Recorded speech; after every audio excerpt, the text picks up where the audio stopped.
Saudi Arabia just completed something the world thought was impossible: a freshwater pipeline network twice the length of the Nile, cutting through 10,000-foot mountains in some of the harshest deserts on Earth. With no rivers and barely any rainfall, the kingdom had one choice: build its own. From coastal desalination plants to distant inland cities like Riyadh, water now flows beneath the sand through over 14,000 kilometers of high-pressure pipelines. It's not a river, it's a man-made miracle, one that engineers say redefines water security for arid nations. But what are the risks of relying on steel rivers? Thirst in the desert. Saudi Arabia is among the driest large countries on Earth. The kingdom has almost no natural rivers or substantial surface water systems. Rainfall is minimal and irregular. Groundwater exists, often in deep fossil aquifers, but those are largely non-renewable or extremely limited. As urban centers grew, cities like Riyadh, Jeddah, and others, populations surged, especially from the 1970s into the 2000s. Water demand skyrocketed, but natural sources couldn't sustain that growth. The deep aquifers risked being drained irreversibly. For decades, the main lifeline was seawater desalination. Coastal facilities treated seawater to produce fresh water for domestic and industrial use. This strategy worked, at least for cities near the coast. Yet desalination alone lacked one crucial factor: distribution. Producing water at the coast didn't help inland or remote regions hundreds of kilometers away. Without a way to move water across deserts, sand, and heat, many regions remained water scarce. This growing gap between where water could be made and where people lived exposed a stark truth. Saudi needed more than desalination. It needed a system to deliver water across its arid landscape. That need laid the foundation for a modern, massive pipeline network. The solution was simple in concept: a man-made river under the desert. But executing it would require engineering on a never-before-attempted scale, traversing heat, sand, distance, and terrain. Building rivers under the sand. Engineers conceived a bold plan. Instead of open canals, which would evaporate under scorching desert sun, build closed, high-pressure pipelines to carry desalinated water inland.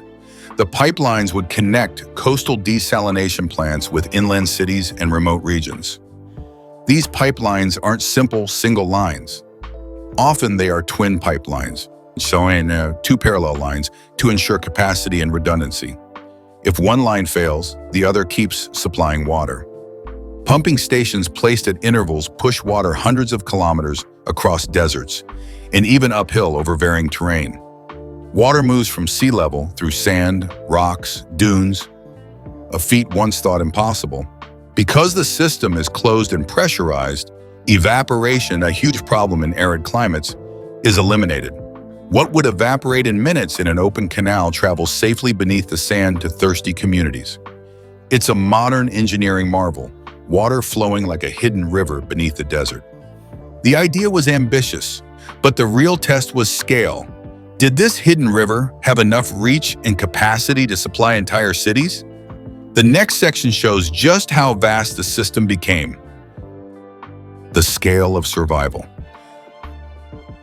Saudi's water transmission network doesn't just peak across a few hundred kilometers, it spans thousands. According to industry reports, the pipeline network stretches over 14,000 kilometers, rivaling or exceeding the length of many natural rivers. Daily water flow is staggering. Thanks to multiple desalination plants and high-capacity pipelines, Saudi delivers hundreds of thousands of cubic meters per day to inland cities. Some transmission lines, for example those destined for major urban areas, carry approximately 842,000 cubic meters per day. This infrastructure transformed the kingdom. Areas that once had no fresh water, deserts, sand dunes, remote communities, now support populations, industry, agriculture, and urban expansion. Cities like Riyadh and other inland hubs now thrive without relying on deep aquifers. For many analysts and engineers, this network is rightly called the largest water distribution system in the world. It turned Saudi from a land of scarcity into a functioning modern state with secure water supply, a dramatic shift made possible by human ingenuity. But this transformation came at a cost. Running pipelines across deserts, pumping water over hundreds of kilometers, and relying heavily on energy, it also raised serious questions about environmental impact, sustainability, and long-term viability. The engineering feat. Building a water transmission network in a country like Saudi Arabia requires more than pipes. It's a battle against climate, terrain, and time. Steel pipelines were chosen for strength, but they're not ordinary steel. These pipes use special coatings to resist corrosion, sand abrasion, and extreme heat, especially in projects like the Jubail-Riyadh water transmission line, which spans 824 kilometers. Because of Saudi Arabia's topography, pumping stations are critical. These are built every dozen to several dozen kilometers, depending on terrain, to push water uphill and maintain flow. Pumps run 24/7, powered by vast energy supplies, ensuring water moves across valleys, plateaus, and dunes. An open canal system was never an option. In summer, desert surface temperatures can exceed 50 degrees Celsius. Water in an open system would evaporate rapidly, losing thousands of cubic meters daily. The sealed pipeline design prevents loss, a critical feature in such an arid climate. This makes the system not just a transport method, but a preservation mechanism. Desalination plants feeding the pipelines use newer technologies like reverse osmosis, RO. These are more energy efficient and less polluting than traditional thermal desalination. In places like Ras Al Khair, massive RO plants work round the clock to feed this hidden river system. Even with high-tech materials and pumping stations, a project this large would mean little without results. The question now was, could this network actually deliver? The answer came in numbers. Real examples. The Jubail-Riyadh water transmission line is perhaps the most iconic of Saudi Arabia's water infrastructure feats. This 824-kilometer twin pipeline delivers desalinated water directly from the Persian Gulf to Riyadh, supplying millions. Saudi officials describe it as one of the largest water projects in the world. Other active projects include the Ras Mohaisin Baha Makkah transmission system, stretching about 300 kilometers. It connects western cities to the Red Sea's desalination plants, offering consistent supply even during drought years. These pipelines operate with remote monitoring, ensuring early leak detection and maintenance, a critical innovation in areas with extreme remoteness. These aren't isolated systems. According to Saudi Water Partnership Company, SWPC, and WTCO, the pipeline network is under constant expansion. New tenders announced in 2024 to 2025 will add more transmission lines across central, northern, and southern regions, proving the government's long-term vision. Saudi engineers have even adopted a poetic nickname for the pipelines: artificial rivers. They stretch like veins under the sand, flowing from coasts to cities that nature never intended to hold water. Entire regions once dependent on scarce wells now receive daily water shipments from the sea, a transformation nearly unimaginable a century ago. These examples show it's real. The desert drinks from still rivers. But what makes this all truly revolutionary is not just survival, but what water security means for a desert nation's future. Why it's revolutionary. In most of the world, water is a natural resource. In Saudi Arabia, it is an engineered product. This pipeline network creates guaranteed water access for cities like Riyadh, Makkah, and Buraida, where surface water simply doesn't exist. It's the foundation of urban survival. One critical outcome is the reduced dependence on groundwater. Fossil aquifers, some holding water tens of thousands of years old, are being preserved for emergencies or agriculture. Pipeline-delivered desalinated water now supplies millions daily, especially in the country's most populated zones. Water enables development. Saudi Arabia's Vision 2030 plan targets economic diversification beyond oil, into tourism, construction, high-tech industry. All of this requires reliable water supply. Cities once constrained by water scarcity now expand with confidence. knowing the hidden rivers support them. Other desert nations, from Jordan to UAE, Egypt to Morocco, now study Saudi's system. While costs are high, the concept is proven. Desalination plus pipelines plus storage equals modern water security. With careful planning and resource management, technology can defy climate. But for all its success, this water revolution comes with a price. As pipelines multiply and pumps roar across the sand, critics ask, how sustainable is this system over the long term? The hidden costs. Saudi Arabia's water pipeline project is a marvel, but not without a price. Desalination is extremely energy intensive. Older thermal plants use up to 15 kilowatt hours per cubic meter of water. Even reverse osmosis, though more efficient, requires massive electricity, especially when feeding long-distance, high-pressure pipelines. That electricity has to come from somewhere. In 2023, Saudi desalination plants still drew heavily from oil and gas-powered grids. Though solar integration has begun, fossil fuels remain the backbone, tying water to carbon emissions. As population and industry grow, so does demand, a desalination energy feedback loop. Desalination also creates brine, the ultra-salty waste that's often discharged into the sea. Brine is warmer, dense, and full of residual chemicals from treatment, raising concerns among marine biologists. In coastal zones like Jubail and Yanbu, elevated salinity and heat from discharge points have been observed, risking harm to corals, fisheries, and ecosystems. Even inland, the system has limits. Thousands of kilometers of pipeline cross harsh terrain. Corrosion, leaks, pump failures, and sand damage are real risks, requiring round-the-clock monitoring. Remote rural areas may still receive irregular supply or face storage gaps. Water inequality, ironically, can still exist in a network built for abundance. Despite those challenges, Saudi Arabia isn't slowing down. New expansions, smarter tech, and greener energy are shaping the next phase of this network, turning vision into a future that feels unstoppable. What's new?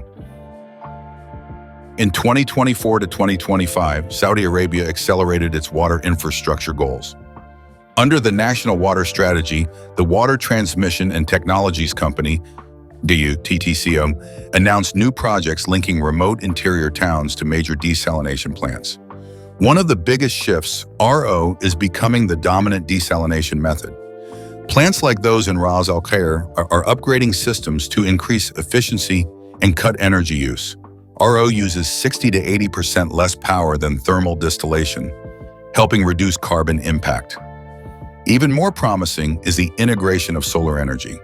In some regions, solar farms now power water pumping stations. This shift aligns with Saudi's Vision 2030, which aims to reduce oil dependency and shift toward renewable energy, including for critical infrastructure like water. In tandem with pipelines, Saudi Arabia is building storage reservoirs and buffer tanks, massive structures holding millions of cubic meters of water. These reservoirs help manage fluctuations, allow for maintenance, and ensure steady supply even during brief outages. Media worldwide are now calling Saudi's water grid a global model, a proof that deserts can be supplied, cities sustained, and populations supported if infrastructure, tech, and planning align. Yet even this modern miracle has limits. As the network grows and pressures mount, long-term sustainability questions loom. What happens if energy prices rise, climate shifts, or marine ecosystems start to fail? The limits and unanswered questions. Despite progress, Saudi Arabia's system faces structural and ecological questions. Desalination and pipelines can meet a large share of demand, but not all, especially if climate volatility intensifies or population surges beyond forecasts. Long-term environmental studies of marine discharge points remain limited. The effects of high salinity brine, residual heat, and trace treatment chemicals on the Gulf's biodiversity could worsen. Ecosystem shifts might go unnoticed until they become irreversible. Energy remains the elephant in the room. Even with solar expansion, most desalination still depends on natural gas or oil. As water output grows, so does energy use, creating competition with electric grids, industry, and climate goals. It's a trade-off between water security and carbon neutrality. Infrastructure inequality persists. Most pipelines serve urban, industrial corridors. Rural villages or farming zones may still face supply delays, aging connections, or lower flow rates. Critics argue for more balanced investment to ensure equitable access. Finally, there's vulnerability. The network spans vast deserts, susceptible to temperature extremes, sandstorms, metal fatigue, sabotage, or technical failure. With 14,000 plus kilometers of pipe, even a 1% fault rate is a major challenge. Despite these caveats, Saudi Arabia presses forward. The deeper story isn't just about pipes or pumps. It's about reimagining what's possible when technology meets desperation in the harshest climate on Earth. What it means for the future. Saudi Arabia has turned one of the most water-scarce countries on Earth into a nation sustained by steel rivers. Through desalination, pipelines, and reservoirs, they've decoupled growth from geography.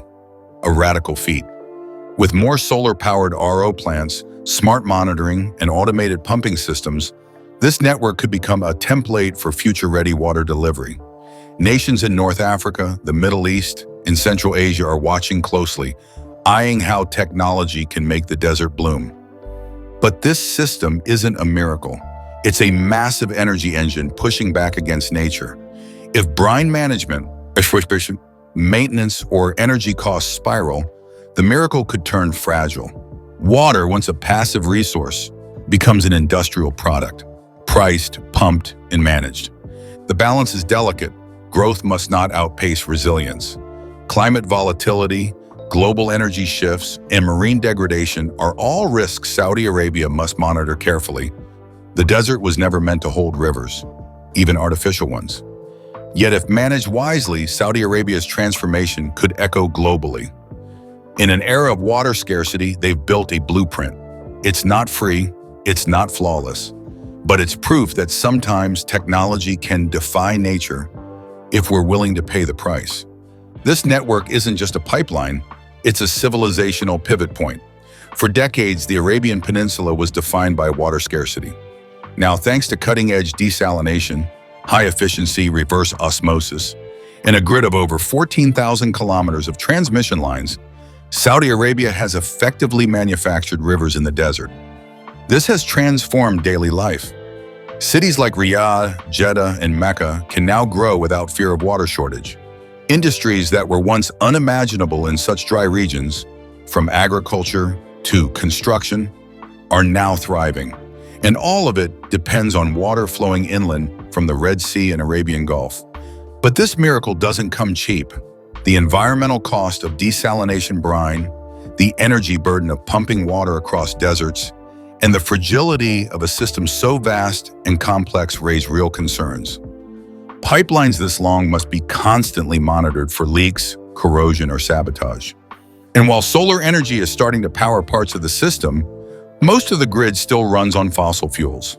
There's also a deeper philosophical shift underway. In this model, water is no longer a natural gift. It's a technological product, engineered, controlled, distributed, and vulnerable to human error or resource scarcity. As demand rises, so too does the pressure on the system, both literally and politically. Still, what Saudi Arabia has achieved is astonishing. Where nature offered no rivers, engineers laid their own, through mountain ranges, across sandy basins, and into population centers that rely on every drop. It's a bold, necessary, and high-stakes gamble. In a world facing worsening droughts and climate unpredictability, this may be a template for the future, but also a warning. Steel rivers can save nations, but they must be built, powered, and protected every single day. If the 21st century will be defined by who controls water, Saudi Arabia just changed the map.